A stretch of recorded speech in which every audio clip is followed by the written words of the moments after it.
Hey farmers and landowners, this is Damian Mason coming at you with a question. Have you ever had disease or pest problems cost you money by reducing your yield? Well, of course you have. We fight this, right? That's what production agriculture is all about, is working as best we can to put out a great yield, and to do so oftentimes you've got to overcome disease and pests. The problem is we usually treat those diseases and pests after the problem, right? So what if you could do it proactively? What if you had a tool that gave you predictive analytics so that you would know if you have things like corn rootworm, soybean cyst nematode, sudden death syndrome? Well, you have that tool now. It's from Pattern Ag. Pattern Ag doing predictive soil analytics way beyond just the old days of sticking a probe in the ground every few acres and saying, hey, wow, we got some nitrogen deficiency here. They'll let you know if you have pest and disease. Go to pattern.ag. That's www.pattern.ag to learn more about this awesome technology and how it can help you increase your yields by taking care of diseases and pests before they cause you harm.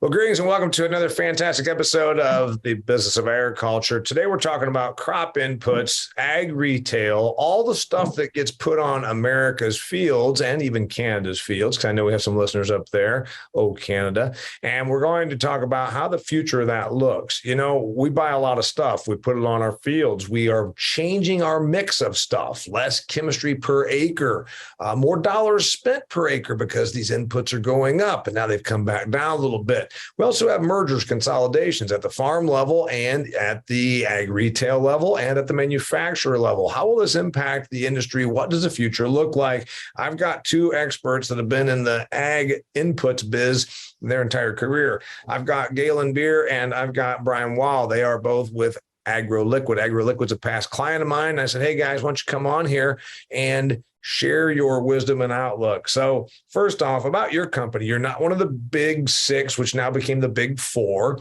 You get a unique little niche out here. I would say you're headquartered in a town in Michigan. You've got a really cool looking headquarters and you do project work and whatnot, like with my friends over at Extreme Ag. What's the deal with Agroliquid? Brian, you told me you came to work here 21 years ago. Why did you come to work for Agroliquid 21 years ago, and what does Agroliquid do? Yeah, well, my history and background has been in agronomy, and Agroliquid has a focus on soil fertility. There's a lot of companies out there that have a lot of different product offerings. Agroliquid's focus is on nutrients and how to get those nutrients into a plant. In 1983, Doug Cook and Troy Bancroft, the founders of our organization, started Agroliquid Fertilizer, and we're now currently in the third generation of that with Troy's sons at the helm of Agroliquid. So, just a little bit of background. In 1983, we incorporated, and we've grown our business to this point that we're across the United States as well as into other countries. So, Galynn, the product mix is all about soil fertility. So when we talk about chemistry, we talk about biologicals, that's not in the wheelhouse, at least not right now for Agroliquid, right? Yeah, we're focused on plant nutrition, and anything you do every day of your life, you tend to get better at. And that's kind of what we do at Agroliquid, is we live and breathe crop nutrition, 24 hours a day, 365 days a year. And that's just so really, when it comes down to it, we're selling our intellectual capital through those nutrients. We're helping the growers figure out what they need, what will pay them dividends. Fertility. We talk about this in ag a lot. In the old days, NPK, soil testing was new in the 1950s. By the time I was a kid growing up in the 70s, I imagine that somebody came out, probably from the co-op, stuck a probe in the ground in one of our fields, and then went to another field, stuck a probe in the ground. Now we're doing it on 2.5 acre grids or even 1 acre grids, and we're doing it better. What does it look like in your history? How I think we're better at it, and we're not just flinging shit everywhere like we used to. We used to say, hey, go fertilize that. Just give us a little evolution on how much better we are now on a dollars per acre. We're putting probably more stuff on than we used to, but less of it per acre and getting way more bang for the buck. Give me some history on that, either of you. Galynn, I'll let you take it. You're the economist.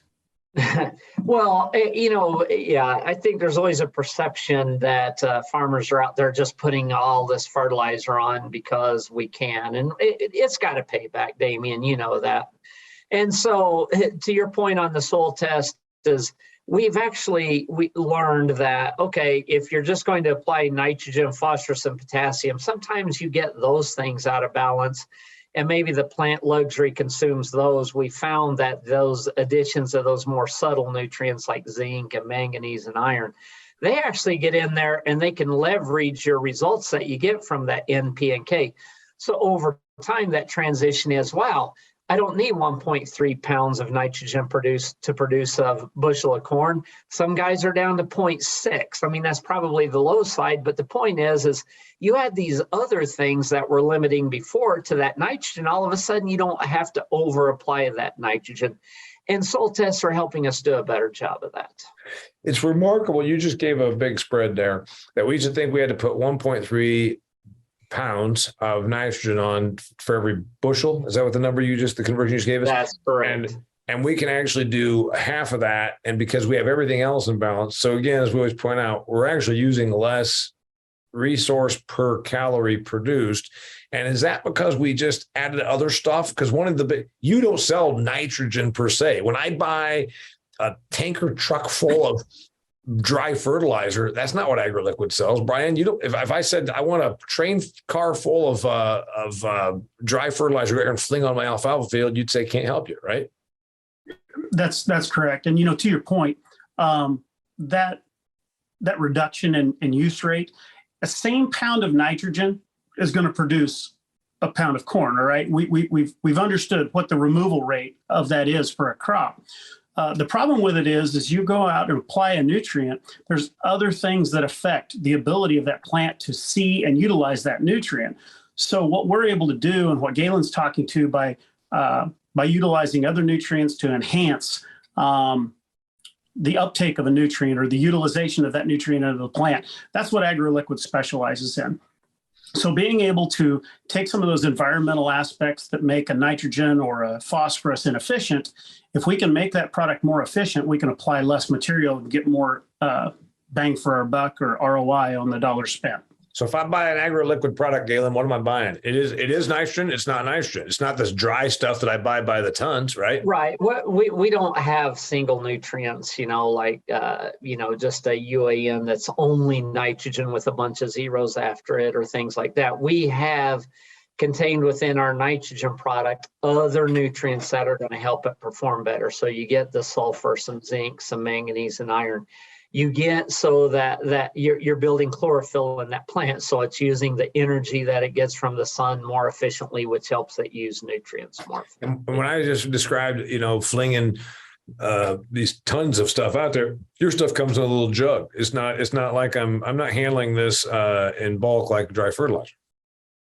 We do go by semis and rail cars in a lot of cases, but I mean that's so we can do a lot of acres. Like there is still scale to what we do, even though we kind of have a wider scope of nutrients. We do still operate on scale, but some of your micronutrients, and especially your micronutrients that aren't used as widely, like you'll hear a lot about liberate calcium, or maybe some guys are branching out into molybdenum. Those are generally in jugs, and you're adding those as needed.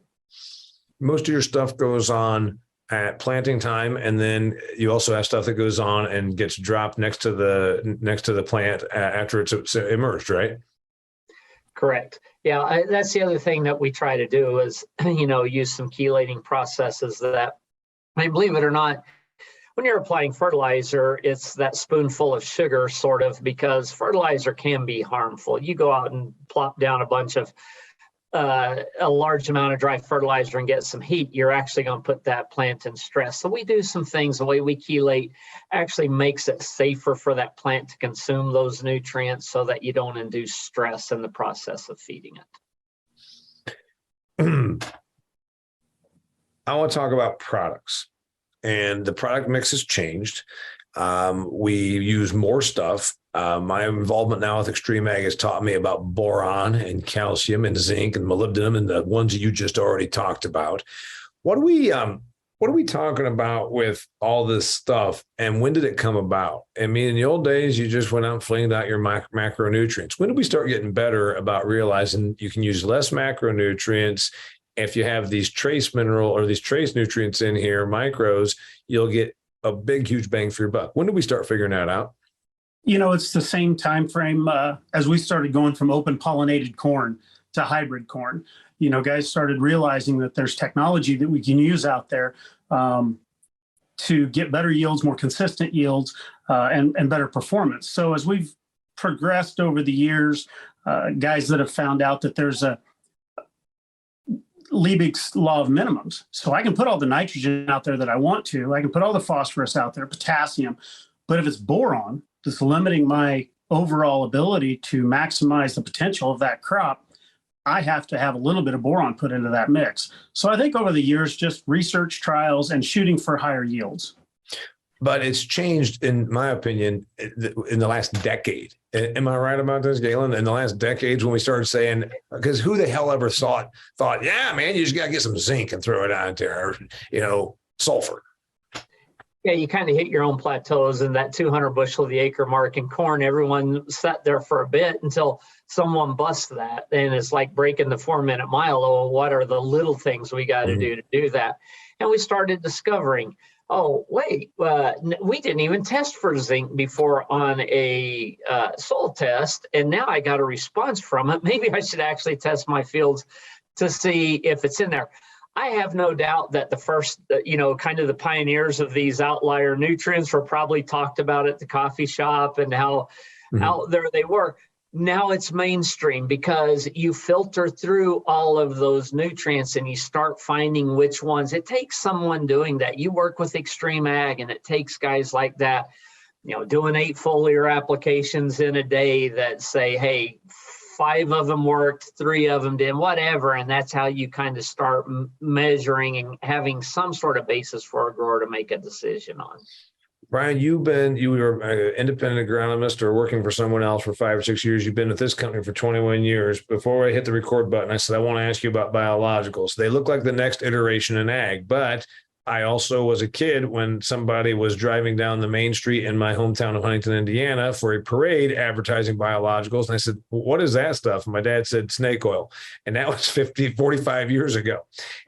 We're not there anymore. We know that that's not necessarily true. We also know that the market's got a hell of a lot of biologicals out there.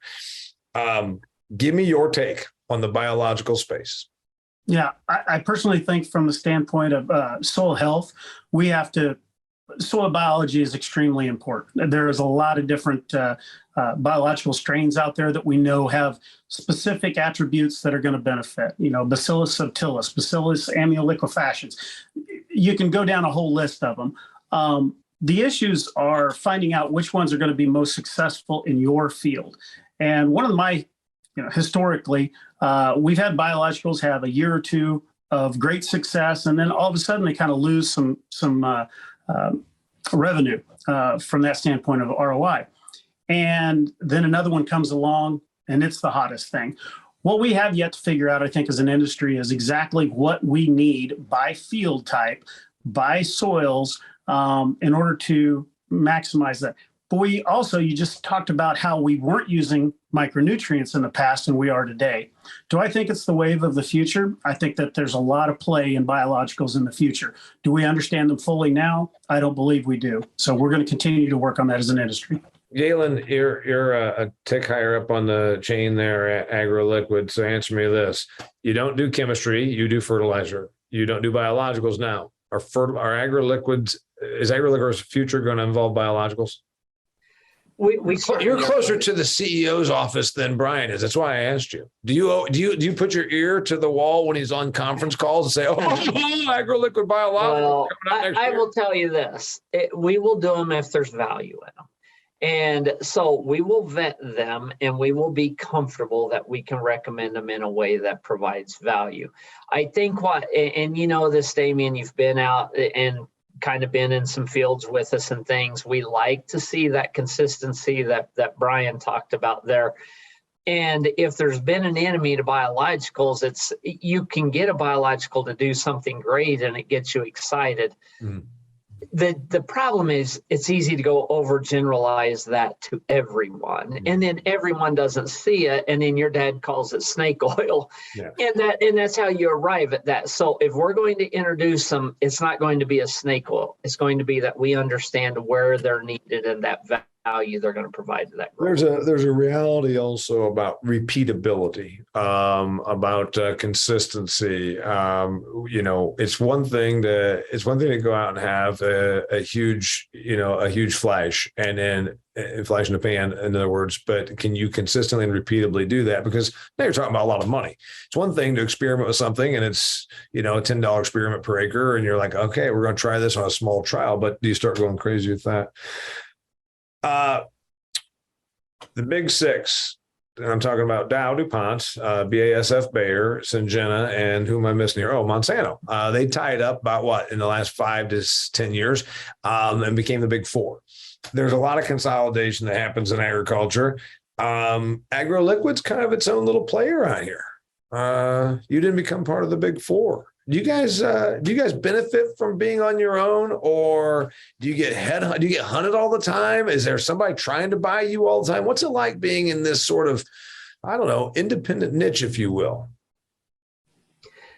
Well, no doubt. I'm sure that people come knocking on the door. They'll knock on my office, Damian. I'll tell you that. They don't come to you. Office door. So I don't know. I can't answer that 100% for you.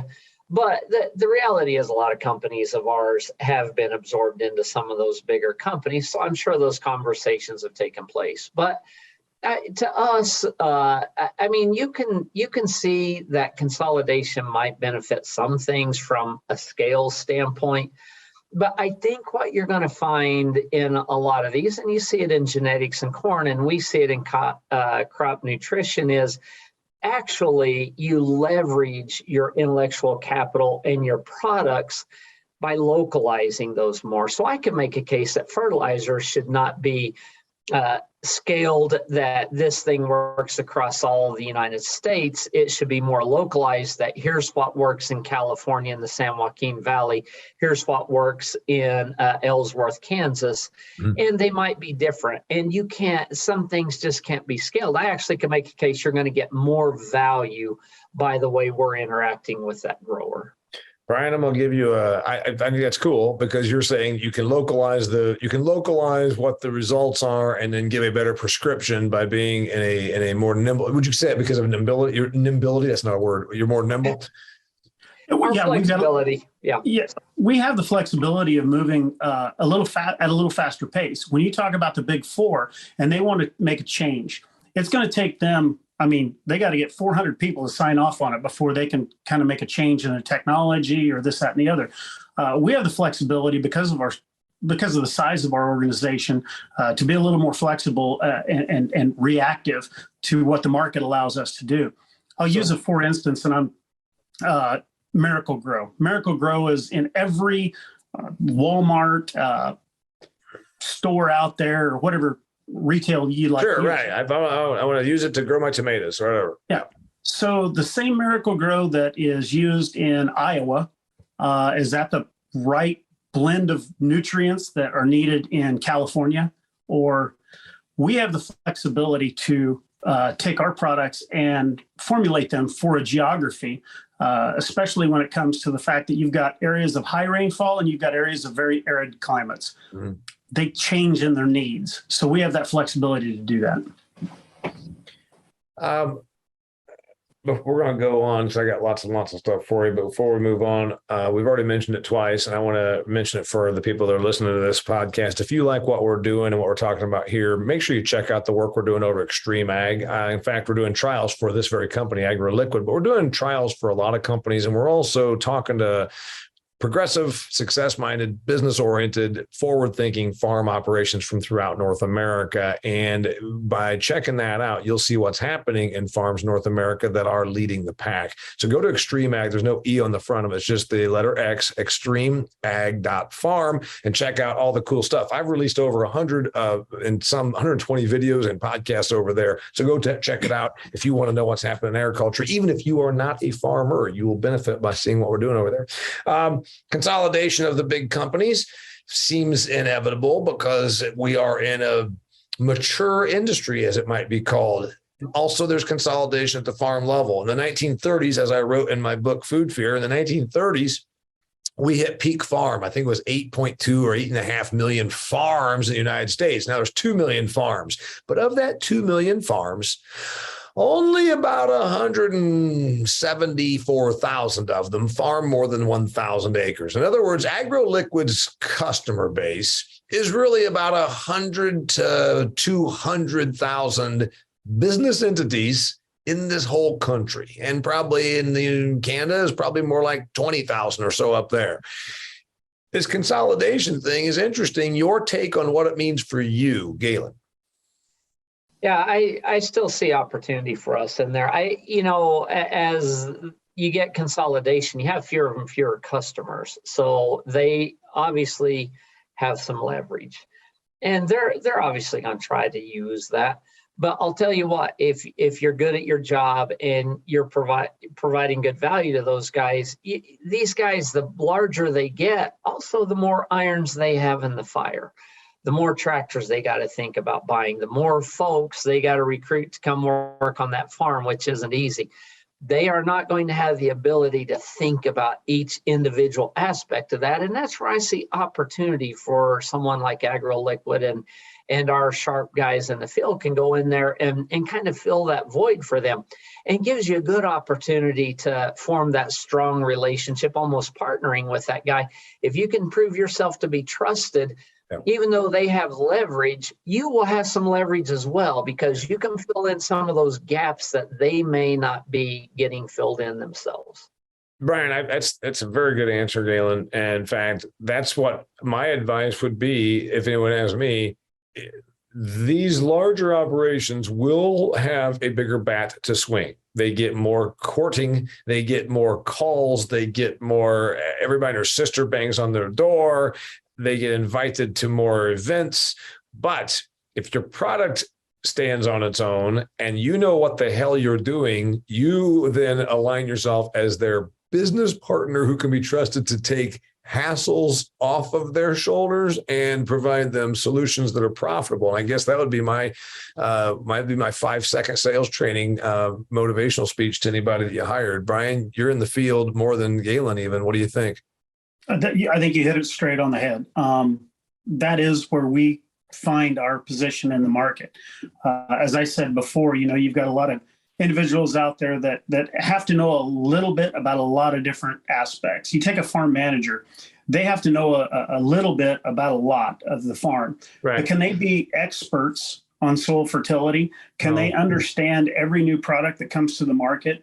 They can't. So they're going to be relying on a company like ourselves. They're going to be able to be the resource to give them that information. And that's our goal. You say, all right, does this best in furrows, is best in 2x2? Do I go over foliar? Am I putting on the wide drops? What's my rate per acre? What was your actual, tell me a trial and tell me when it flopped. And then are you guys honest enough, by the way, if I ask you, hey, have you ever had this flop and why? You'll say, yeah, here's what we know. Don't do this. Do you answer me that question sincerely?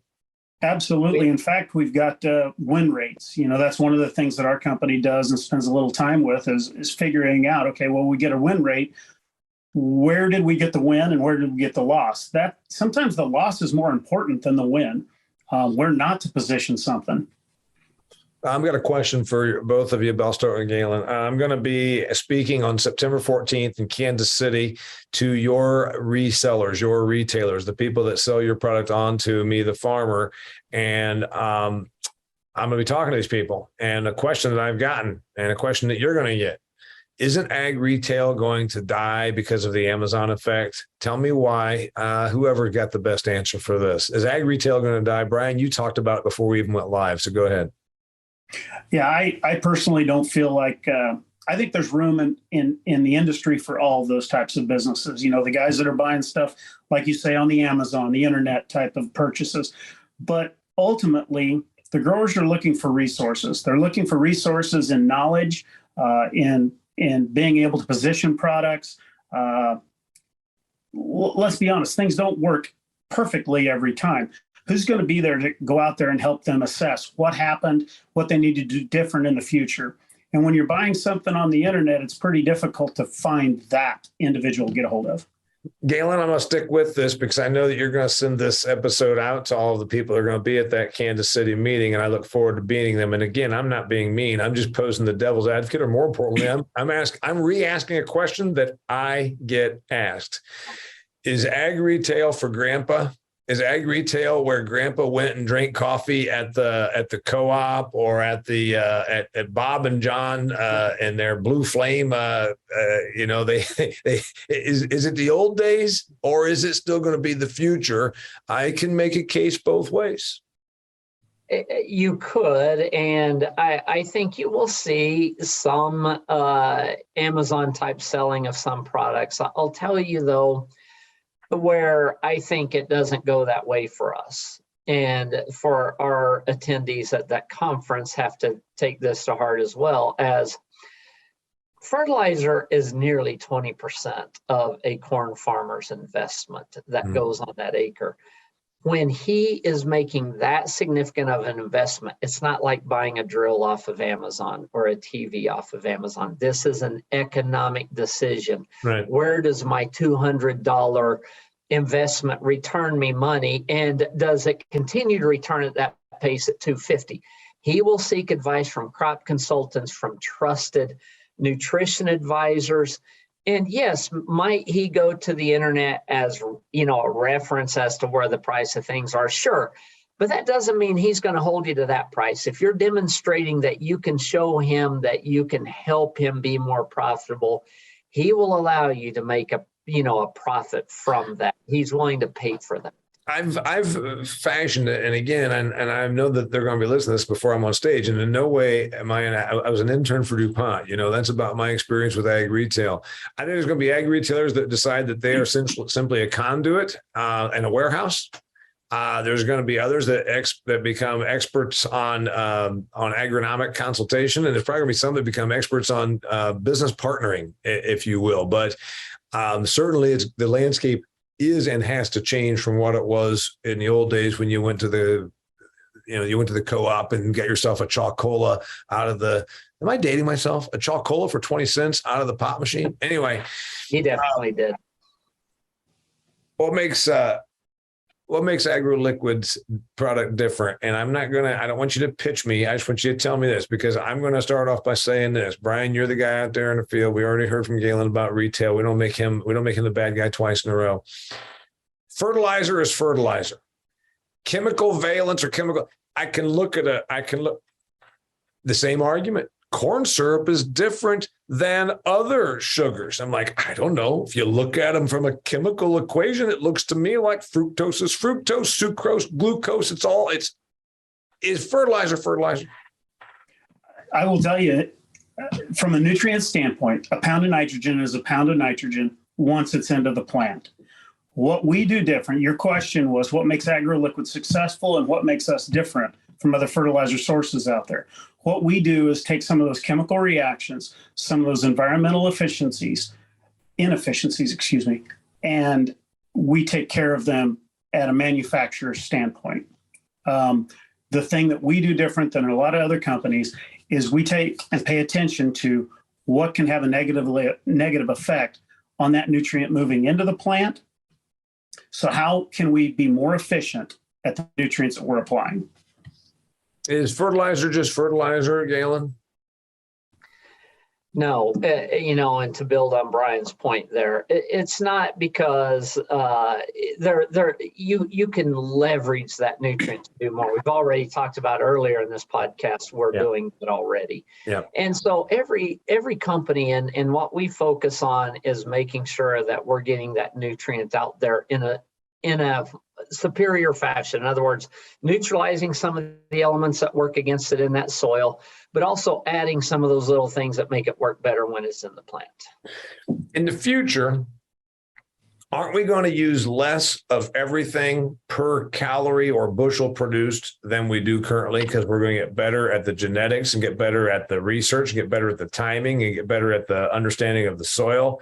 Aren't we going to use less of all products per calorie or per bushel produced moving forward? If history repeats itself, absolutely.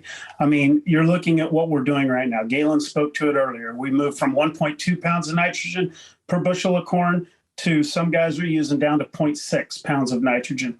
So it comes to a point to where technically he said 1.3, but I didn't want to be the guy that was like, So yeah, historically that's been the case. Do we get to where we run out of our ability to be more efficient? I don't think that we do for a long while. And I think that's because of soil, but you tell me and our understanding of it. But go ahead, Brian. No, I think that's exactly it. We've moved so fast in the last decade with our understanding of soil nutrients and application methods. The technology with getting those nutrients applied has improved drastically in the last decade. I think we'll continue to do that, and I think we'll continue to move that mark. Now, what also moves along with it, though, is our yields. And you see people that are out there hitting benchmarks that are huge. Is soil still the great unknown? Is it still what they say at the beginning of Star Trek, the explorer where no one has been before and all that kind of stuff? We've been there for a long time. Hell, we started agriculture 10,000 years ago, but there's still some ungodly amount of bacteria in the soil that we haven't even identified.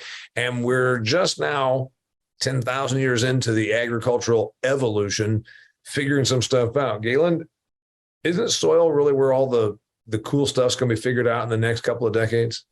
Yeah, it is. And, we talked a little bit about biologicals, and I think the reason biologicals is complex is that understanding of that soil.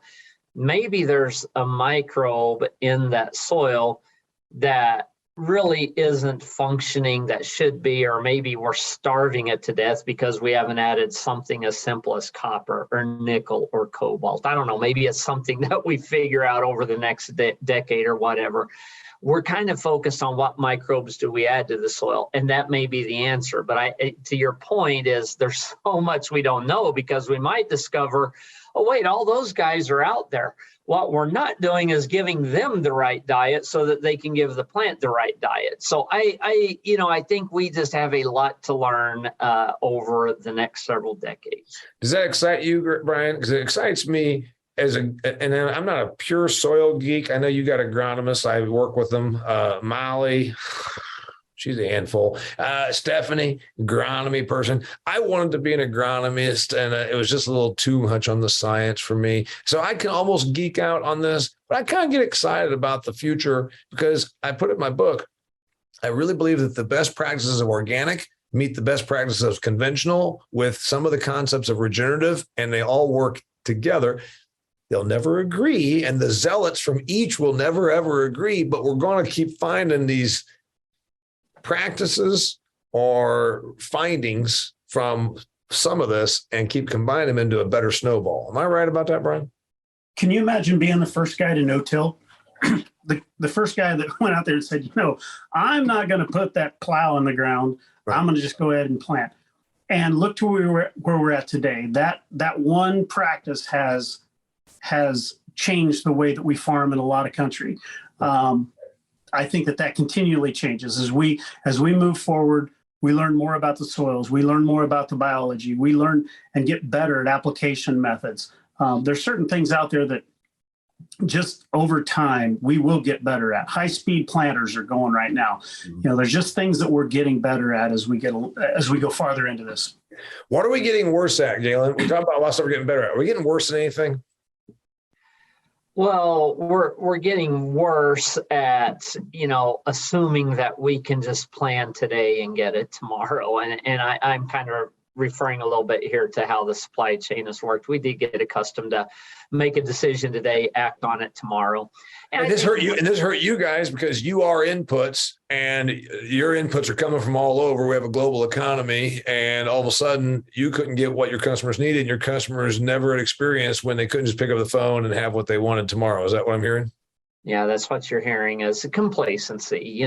We just got to, hey, I need 100 pounds of nitrogen, and it was almost at your doorstep in 2 hours. And all of a sudden, when we can't get that, it causes us to go back and say, okay, we got to build some buffering into this whole supply chain side. Now, we do that through encouraging guys to soil test in the fall so that we can start getting a jump on that sort of thing. Yeah, so they're not last minute. You talk about the customer relationship, and I had a question here for you. You guys are pretty innovative about marketing, and I guess what's the best way, Brian, if you want to reach out to customers? How do you think you do a good job, or how do you think that you still struggle, because we all do? How should you be reaching your prospective customers? And there's going to be less of them tomorrow, as we already talked about through consolidation. How do you find them? Well, I'll tell you, that's one thing that a company like Agroliquid is going to struggle with all the time. We have a market that we fit very well in, and does every grower resonate to the story we tell, the products that we utilize? Not necessarily, because they don't farm in the same manner that maybe we work with. But we have a fit with everybody. How do we get that information to them? We're a company that's across the United States and a couple other countries. We have a very large footprint, but yet we don't have the marketing capabilities that other companies that are on a larger scale do. Well, I'm going to throw this at you, though. You do stuff like Sponsor, Extreme Ag, et cetera. They might have a lot more money, but they might also be putting it in print media that goes to my mom's farm, and she's 90 years old and hadn't bought an ag input for 50 years. Is that just spending, or is it investing when you're putting marketing to people that, the old thing, tree in a forest? If you market vegan tofu that is enhanced with Pepsi Cola, to me, you can spend $1 million trying to sell me that shit, and I'm not going to buy it anyhow. So, is marketing good just because it's got the spend behind it? That's the kind of thing you got to ask. And I don't know. Yeah. For us, our big deal is we've got a good story to tell. Our products are unique. They provide an answer and a solution for the grower. Yeah. Working with those innovators in the marketplace is important. And I'll let Galynn speak to it. But yeah, I mean, and you grew up on a farm, you probably understand the analogy of whether you're spraying or applying fertilizer, you're putting that through a screen. And obviously, you don't want to put it through a 20 mesh screen. For someone like us, we want to put it through a 150 mesh screen. We want to find, to Brian's point, if we can screen out those folks that are like, no, just give me the cheapest pound of nitrogen, I don't care if it's urea or anhydrous. Yep. And we can kind of get still in our tank that passes through the 150 mesh screen, the guy that says, no, I want to do everything I can on that acre, and I want you to help me with that. That's how we got to get there. And marketing's tricky. You got to be able to, how do you make a 150 mesh screen to find that customer? So, that's an important thing right there. You've already admitted that the person that wants cheapest is not your customer. And I think all folks should get better about that. Lori actually gives me compliments. She says, you do a pretty good job of understanding what you sell. And I think that a lot of folks, they still don't know. They know they want to have sales and they want to have a price. Like, you understand the product, but you understand the product of the product, that thing where the customer knows what it means to them. We get so caught up about, well, here's this fertilizer. Like, I don't give a damn. I want the result of that. And I think that's an important thing that maybe too many in any business, but even in ag, don't get. Yeah, no doubt. And that is a thing, is at the end of the day, we're all trying to make sure what we should all be working toward is making sure the value hits that acre.